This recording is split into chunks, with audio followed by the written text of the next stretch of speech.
The African group reiterates its demand for 2 permanent and 2 non-permanent seats for Africa on the UN Security Council with full rights and privileges. True social development cannot thrive without historical justice and equal representation.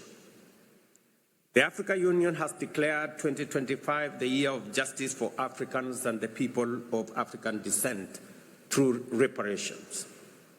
This is a defining step towards justice and healing for Africa and its diaspora, calling for accountability for the crimes of slavery, colonialization, apartheid, and exploitation that caused lasting human and environmental harm. We also reiterate the importance of the high-level General Assembly meeting in September 2026 to mark the 25th anniversary of the Durban Declaration and Program of Action, and invite all partners to support its successful implementation within the second decade for people of African descent. Together, let us envision a future that is inclusive, resilient, and just. A world free of hunger, poverty, disease, racism, and inequality. A world where prosperity is shared, the digital divide is bridged, and trust in multilateralism is renewed. Yes, that is President William Samoei Ruto, the President of Kenya, speaking in Qatar, telling the world that Africa is asking for 2 permanent seats in the UN Security Council and 2 temporary seats in the UN Security Council. Brothers and sisters, do you see the world, the West will accept to give Africa those 2 permanent seats in the UN Security Council? Listen to, you heard the story of Donald Trump talking about sending troops in Nigeria.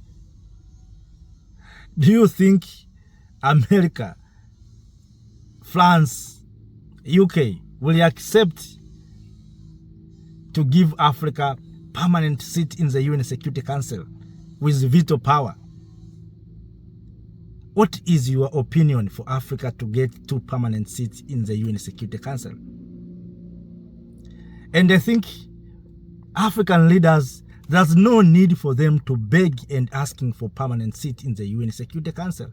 What African leaders need to do is to come together and unite and say from now and then we are no longer going to participate in UN General Assembly and UN activities. It should be over.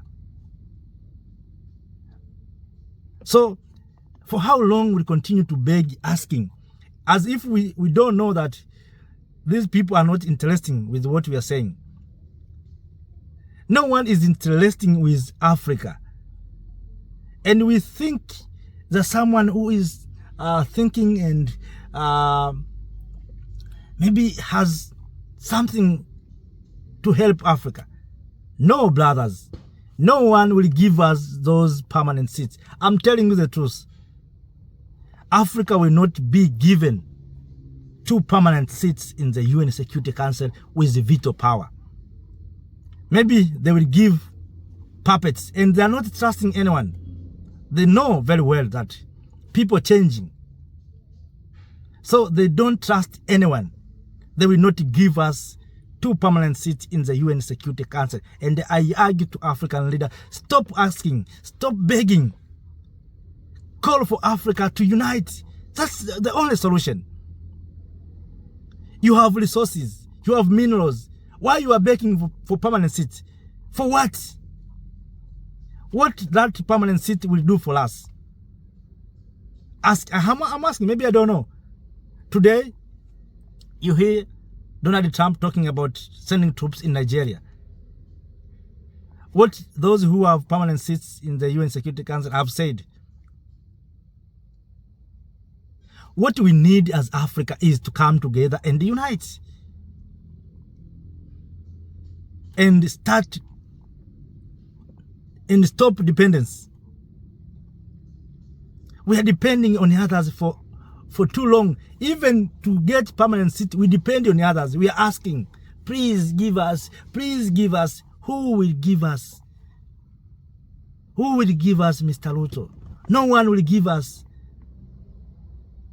They are not interested with us. The only solution for you African leaders to be respected is to come together. You go out there, you speak, you beg for permanent seats. You go out there, don't speak about what is happening in the continent of Africa. I was listening to President Ruto. I was shocked, of course. President Ruto said young Kenyans get jobs abroad. What does that mean for us Africans? Let us come together. Let us stop begging. For how long will we beg for permanent seats? And I'm very happy. These people are showing us their true color. And I'm happy they are not giving us that permanent seat. And I know they will not give us. Let us continue to, we are not suffered enough, I think, Africans. We are not suffered enough. If we suffer enough, we'll choose a right direction. We cannot go to the different occasions, speaking and asking, begging for permanent seat. We don't need it. Let us remain with those permanent seats. Let us come together as Africans, unite, protect our natural resources, trade among ourselves. So our ancestors didn't depend on Europeans. Why we, the we are depending on Europeans for everything? People may say we don't have technology. No, brothers and sisters, we have technologies. Right now, Africans have technologies. Those technologies that you see outside there, many of them came from Africa. We know very well. The problem that we have leaders who are not serving the interests of Africa. That's the problem that we have. They have put in place systems that is serving the interests of the West. That's why we have minerals, but we can't process them. We have resources, we can't benefit from them. We have everything, but we are still suffering. We have water flow out of the here, we are still being fed by others. We have horrible land and fertile land. We are fed by a single man in Europe, in America, in China. Let us wake up. Let us wake up. We have good leaders and revolutionary leaders. Why don't these political leaders say enough is enough? Let us join Traore, let us join Goita, let us join Chihan. Let us now move on as Africans.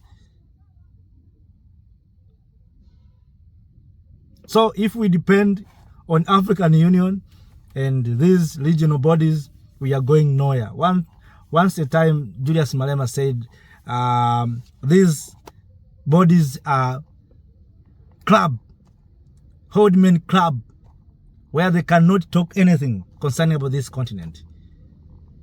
What do you hear? They congratulate someone, they congratulate elections, but they are not talking about the real situation in the continent of Africa. Have you heard anything from African Union about Trump and Nigeria? Have you heard anything from ECOWAS, from SADC, from East African Community?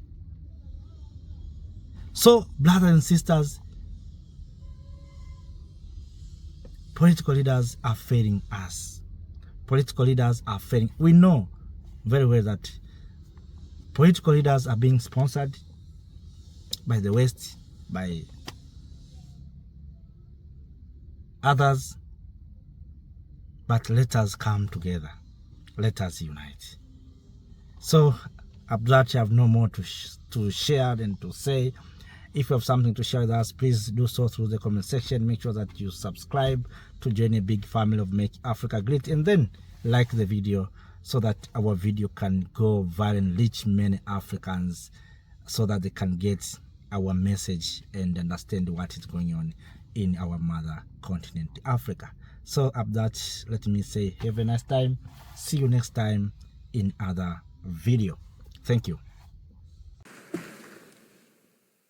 Madam President, Excellencies, heads of state and government, distinguished delegates, ladies and gentlemen, on behalf of the African Group, I extend warm appreciation to you, Madam President, and to the State of Qatar for hosting this historic summit, a moment to renew our shared promise 30 years after Copenhagen to place people at the heart of development. We associate ourselves fully with the statement delivered by the delegation of Iraq on behalf of the Group of 77 and China. Excellencies, 3 decades after the first World Summit on Social Development, the world can point to real progress in reducing poverty, improving food security, expanding education, health, and social protection. Yet, persistent and widening inequality within and among nations continue to erode these gains. Global systems of trade, finance, and technology remain unequal and exclusionary. Poverty, unemployment, and social exclusion have been and remain the defining challenges of our time. Confronting them is not charity, it is justice for humanity. Across many sub-Saharan and sub-regions in Africa and Western Asia, hunger is rising, growth is slowing down, and vulnerability is deepening. Health and education systems are under strain, and energy deficits hold back opportunity. Beyond income, inclusion depends on access to essential services that empower individuals and protect dignity. Universal access to affordable and quality health care is not a luxury. It is a right for every human being.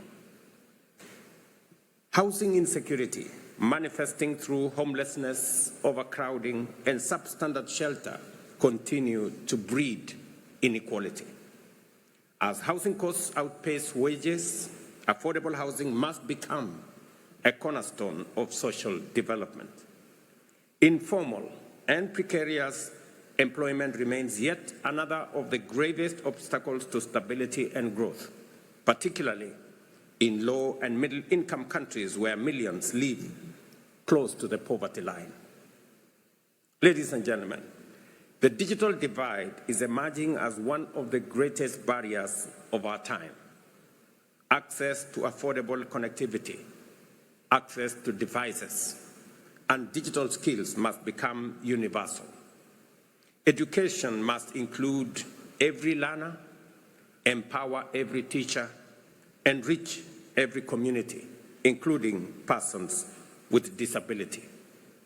As Africa, we believe that transforming informal sectors, enhancing productive capacity, and expanding access to global markets requires stronger international cooperation in line with the Addis Ababa Action Agenda and the right to development. We therefore call for comprehensive reform of the international financial architecture to make it fair, transparent, and responsive to the needs of developing nations and its people. We urge decisive action on debt distress and progress towards United Nations Framework Convention on International Tax Cooperation.